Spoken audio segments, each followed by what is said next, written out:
বঙাইগাঁৱৰ কাহিবাৰীত ভয়াৱহ অগ্নিকাণ্ড সাদেৰ হুছেইনৰ ঘৰত সংঘটিত হয় অগ্নিকাণ্ড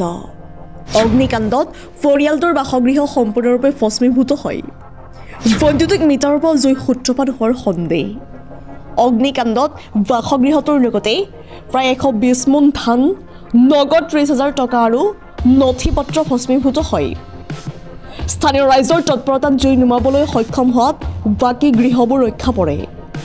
অগ্নিকাণ্ডত প্ৰায় 5 লাখ টকাৰ ক্ষতিসাধন হোৱা বুলি ধাৰণা কৰা হৈছে তো মানে মিটাৰতে লাগছে আৰু কি এটা আমাৰ ভাবিটো কল যে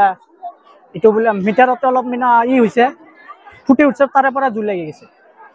গেছে বহুত ক্ষতি হৈছে এতে আমাৰ দাদাৰ এটা ৰুমত প্ৰায় 120 মোন মান ধান আছে আৰু এটা দাদাৰ ৰুমত সুকেছত বলে 30-35 হাজাৰ টাকাও আছে আৰু বহুত নথিপত্ৰ কাগজ পত্ৰ একো নাই পাৱাই নাই একো কিমান টকাৰ ক্ষতি হ'ব বুলি ভাবিছে এনে বহুত টাকা হ'ব পাৰে আপোনাৰ 20 মোন 120 মোন মান ধান হ'ব আৰু এতে আপোনাৰ পইচা দাদা কোৱা মতে 30-35 হাজাৰ টাকা লাগব আৰু তো ঘৰটাতো গেলে আৰু এইফালে আমাৰ বাবাৰ ঘৰটাত বহুত ইও আছিল খাট মাত হাবি যাবি গেলাস মেলা সব নতুন ফিট কৰিলে বা নতুন ঘৰটা দিল চৰকাৰী ঘৰ অলপ পাইছিল অলপ ঘৰে আমাৰ ঘৰটা দিছে এটাও গেছে কম বহুত হৈছে আর কি আমার বাবার ঘরত 40 মন মান ধান আছে এই দাদার ঘরত 120 মন ধান আছে সরকার বা প্রশাসনক কি আহ্বান জানাবো এটা আবেদন করে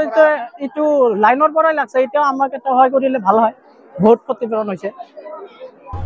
বঙাইগাঁৱৰ পৰা মানিক কুমাৰ দত্তৰ ৰিপৰ্ট সুহানা লাইভ